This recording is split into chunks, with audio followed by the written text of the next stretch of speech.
Baik, terima kasih. Bismillahirrahmanirrahim. Assalamualaikum warahmatullahi wabarakatuh. Yang terhormat pimpinan Komisi 4 yang selalu memimpin dengan lugas dan tegas. Yang terhormat segenap anggota Komisi 4 dan yang saya hormati Pak Menteri beserta Wakil Menteri dan seluruh jajaran. Yang tadi saya menyampaikan jawabnya tenang meskipun nyesel kecewa gitu. Itu karena imbas di Komisi 4 itu ada Bu Saadah dan Bu Saadiah. Nah, karena menurut Ustadz Slamet artinya itu ketenangan dan kebahagiaan. Jadi dapat imbasnya, kira-kira begitu.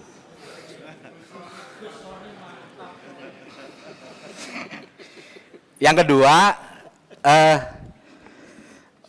menurut Tatip pasal 286, sebetulnya dalam rapat-rapat seperti ini, dalam raker dengan mitra itu paling lambat bahan itu harus diserahkan kurang dari 2 hari. Paling lambat itu. Sementara saya konfirmasi ke sekretariat, sebetulnya undangan ini disampaikan melalui WA tanggal 19, meskipun resminya tanggal 25. Oleh karena itu, ke depan izin mohon tidak bisa mendadak seperti ini. Karena kalau terus-menerus disampaikan pagi hari atau siang hari, pertama ini akan menunjukkan kelemahan atau kelambanan di birokrasi KKP. Yang kedua, kalau terus-menerus bisa jadi ada yang kemudian curiga, jangan-jangan ini memang memperkecil ruang dari Komisi 4 untuk mengkritisi bahan yang akan disampaikan. Kalau 2 hari sebelumnya saya kira saya misalkan bisa kasih masukan, agenda hari ini kalau menurut sekretariat adalah membahas isu-isu strategis. Tadi di pengantar paparan sampaikan hari ini kita bahas 2 isu strategis menurut Pak Menteri. Pertama soal pagar laut, yang kedua soal ketersediaan ikan. Sementara isu-isu strategis yang lain banyak. Tapi untung tadi dielaborasi, dijawab dari pertanyaan teman-teman anggota sehingga agak luas lah. Termasuk saya sebetulnya juga ingin nanyakan yang dulu pernah saya serahkan Pak Menteri, yang pesisir itu kan hampir sama dengan yang pagar laut. Yang berikutnya lagi yang terbaru adalah di Pulau Serangan Bali. Di sana nelayan itu aksesnya semakin mengecil karena pembangunan yang dilakukan oleh PT BTID kalau nggak salah. Mohon itu dipantau. Karena kalau mereka tidak dipagar, tapi dikasih kayak pelampung, sama aja orang nggak bisa lewat, nelayan nggak bisa melaut. Jadi mohon ini menjadikan atensi. Berikutnya saya singkat saja kalau soal pagar laut, tadi kita sudah menerima penjelasan dari Menteri bahwa Menteri secara tegas menyatakan ada 2 orang yang bertanggung jawab. Meskipun alat buktinya adalah pengakuan dari si pelaku saja, pernyataan itu. Tapi sayangnya ketegasan itu tidak disertai dengan yang tertulis dalam paparan. Dalam pengetahuan saya, seseorang itu disebut hanya inisial saja karena dilindungi oleh belum ada kepastian. Jadi saya sampai lupa ini. Praduga tak bersalah. Jadi apakah ini hanya salah nulis saja nggak berani atau memang nggak yakin KKP atas 2 pelaku ini? Kalau yakin harusnya sebut saja namanya, siapa Pak Kades Kohot itu, siapa perangkat desa itu. Kalau sudah yakin iya, pertanyaan saya berikutnya adalah bagaimana dengan barang buktinya? Apakah bambu yang seharga konon 17 miliar itu akan diambil lagi oleh Kades Kohot beserta perangkatnya, ataukah ini setelah selesai nanti akan dijual, dilelang, hasilnya nanti bisa untuk nelayan yang selama ini menjadi korban.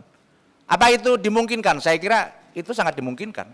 Sama dengan saya berterima kasih sempat nelayan di Muncar Banyuwangi itu kan dapat perahu sitaan kalau nggak salah itu ya. Nah itu kan kita agak susah rapat hari ini menjawab rasa ketidakadilan masyarakat. Kalau memang ternyata yakin, mohon itu ditulis bahwa siapa pelaku tanpa inisial.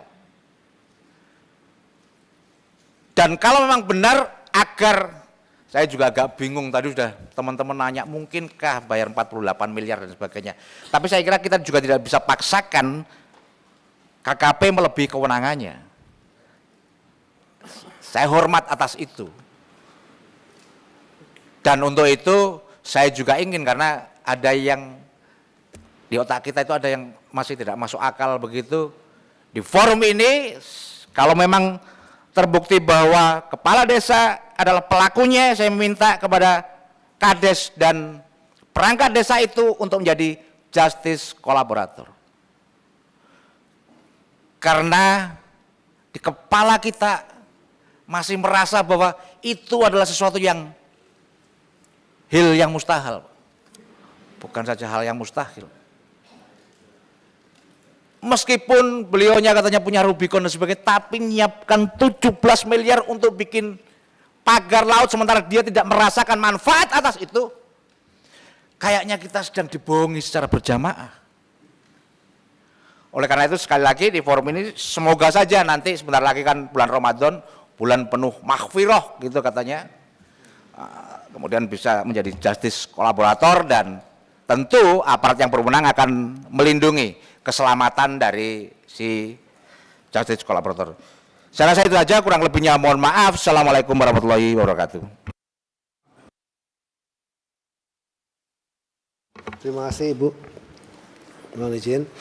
Jadi soal jawaban yang terlambat, ya kami mohon maaf, tetapi perlu kami sampaikan bahwa kami dapat undangan baru kemarin.